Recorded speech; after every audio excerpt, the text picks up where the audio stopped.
yeah, it kind of felt like deep down, everyone is supporting me and wants me to do well. So, you know, when I do, it's like it's wild. It's wild. And if I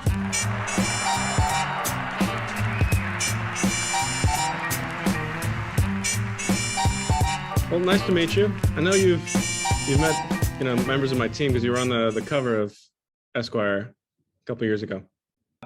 Could have been. Dubai. It was. Dubai. It was. I remember. Actually, oh yeah, they I like that shoot. I like that shoot. It was cool. I like what they do with my hair. Hey, you looked I good. remember. Good. I was resharing all those photos when you won just recently as a way to re-celebrate. So it's good. I mean, the reaction when you did win, the reaction I think was unlike anybody else. There's something about the way that people respond to you that's just unlike anybody else. I mean, I realize there's 20 of you, but I think you have something that people really connect to. I mean, is that something that you found going throughout the world? Do you find that people feel like they know you in a different way?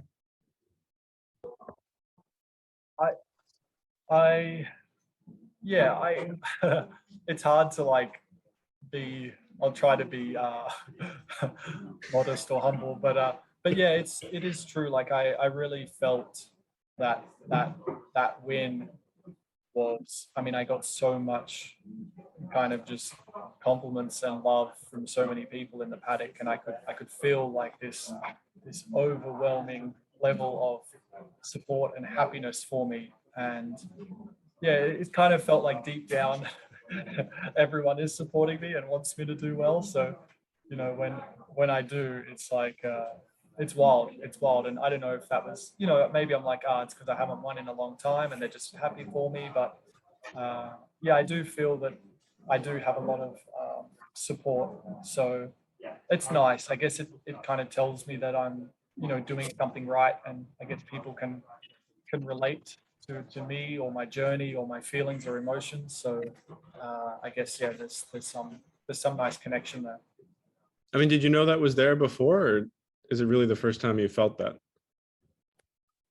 I felt it, or I visibly saw it in Monaco in 2018, where, I mean, there was people coming up to me, hugging me, like, you know, they were pretty much crying as much as my mum and dad were. So I was like, okay, this really has an impact on people. So that was the first time I really felt, I guess, proud of kind of what I was able to achieve. And yeah, Monza was exactly the same. Yeah. I mean, you're always very, it's hard to, it's one of those weird things. We're talking about your personality and these kind of things. I know it's very uncomfortable for you, but bear with me. But I mean, you're always very positive. You're always very good natured. You enjoy life. You enjoy what you do. You take stock in everything that you do. You never take anything for granted. So that's always kind of been a through line with you. But what are the ways that you feel that you've grown and changed? Maybe in ways that people haven't seen? I think I'm definitely trying consciously to be more, a little more selfless, because I think that might sound surprising in a way, but in terms of, you know, with this sport, and I think anyone who's really chasing a dream and chasing, sorry if it's a cliched word, but like greatness, you do put yourself first, and you shut things out. You shut out friends, family, or you just become a little bit engulfed in your own stuff. And in a way you have to be, but I think there's also a balance. So I think I have been, you know, relatively selfish in some things for quite a few years. So I'm, let's say, consciously just trying not to be any more selfish than I need to. You know, I'll use it for the competitiveness that I need, but I don't want that to, you know, spill into my everyday life, you know, and I still want to, yeah, definitely just be, I think I am let's say, an affectionate, caring person. So I want to make sure that I still show that with the people that, you know, are close to me in my life. So that's something I'm consciously trying to just always improve, I guess. I mean, what do you think led to that journey? Like, what do you think made you push in that direction? Was it the journaling that you do, like being more introspective? I think that definitely helps. Like journal writing it allows you to really open up to yourself and be honest. And I think just probably more than anything, the nature of COVID and being away from, people that you love for longer than you would like. So family, mum and dad, my sister and her kids. These are little simple things, but it's when you don't see them for so long, all you want to do is like every time I'm in a different city, I'm like, I'll try to go shopping and buy them gifts because I just want to give, because there's something missing, and it's like, what can I do to fill that gap? Or I want to show love and affection. So, definitely COVID's created a little bit of I don't know if it's a change in mindset, but just a realization of things that mean more than probably you think. No, absolutely. Do you think is that completely a personal journey, or does that dovetail with how you grow on the track, and how you approach, every single day of your main focus in life? I think it's all been fairly,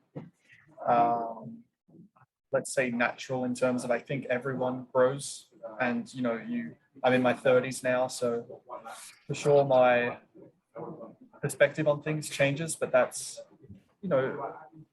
probably a little bit enhanced by travel and meeting different people and getting different perspectives on kind of life or situations. But I think, you mature as a person, and like the importance of Formula One maybe 10 years ago to me was everything. Like without Formula One, life probably didn't exist. but now there's other things which hold a lot of value to me. So I think they always have, but you're a bit more mature to understand that those things are there and they are as important. And you probably think that, oh, it's wrong to give attention to other things when that attention can be put towards Formula One and trying to become a champion. But actually you can have a healthy balance with all these things and still be successful. I don't think you have to shut everything out in your life, but maybe then that's the mature 32-year-old talking. Absolutely. I mean, because, at 32, you have had the chance to work with, different teams, work in different cars, work, in different parts of the world, with different partners.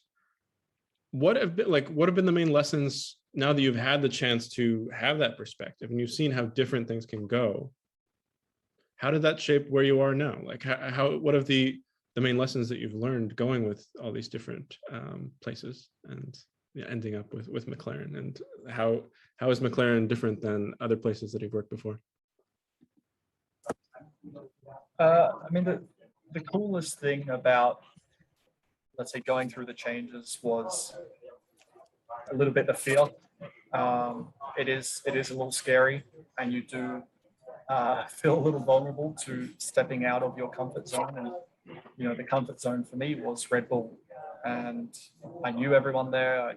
Growing up in that family, it was, I don't want to say it was easy, but in a way it was easy, because it's kind of just like going to the same workplace every day, and you're not really challenged with anything that you haven't already faced yet. So pushing myself to try to integrate into a new team with, say Renault at the time, and then with McLaren, I don't know, open yourself up to, I don't know. I think because people don't know you or know your strengths and weaknesses yet, you get questioned a lot more. Like you get challenged, and I don't know. In a way, it's hard to probably put it to words, but in a way, like you learn a lot about yourself when you step out of that comfort zone. You might not even know it at the time, but you look back on the year and be like, oh wow, this year I really did, I don't know, build relationships better because I was forced to put myself in a different environment. And through that, I learned more about what's important to me, some weaknesses that I have, or I don't know, you kind of just naturally find out more about yourself. So, and, with then Renault and McLaren, obviously Renault was just 2 years for me, and then I moved to McLaren, and I think there were things that were great in both Red Bull and Renault for me. But I think through changing teams, I then kind of realized as well what was still missing for me. And then, I obviously moved to McLaren, and I think I found that there's a real kind of, I would say, like family style culture in the team. And I think through COVID, not being around family for so long, it's something that I really do value in my life. And I think it's something that I actually do need to do well. So I think McLaren definitely have that. They showed me that the first half of the year when I was struggling, and I don't want to say they babied me and put their arm around me, but they did. They supported me through all that, and that also gave me confidence and kept belief that I could, get to the place where I am now. Absolutely. And we just have a couple minutes, and so obviously we do have this big ending in my part of the world, although you are on the opposite side of the planet at this moment. Coming to Abu Dhabi again, as well as Jeddah coming, Qatar is going to have a circuit. What do you think stands out about racing here in the region and Abu Dhabi in particular?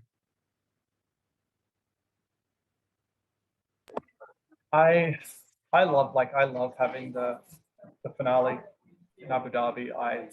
I think I'm very easy to please. So some of these answers have maybe seemed somewhat complex, but also I'm a very simple person where give me sunshine and I'm very happy. So I definitely like the last run of races in the Middle East.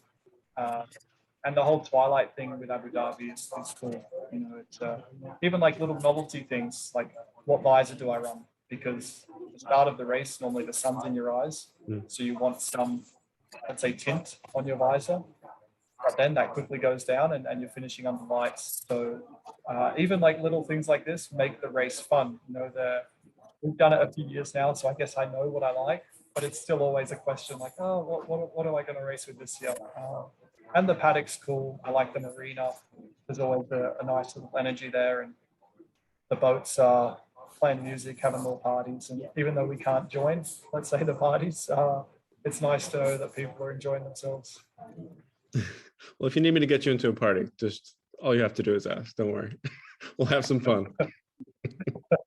Well, I guess we could, but we shouldn't, because we have bigger priorities on that weekend. But if you enjoy it for me, then that's good. Drink what I can't. All right, deal. All right, well, thank you so much for your time. It was great talking to you. Hope to meet you again. No worries. Thank you kindly, William. And will you be at the race? I'll be there for sure. So hope to see you in person. We'll see you there. All right, nice to meet you.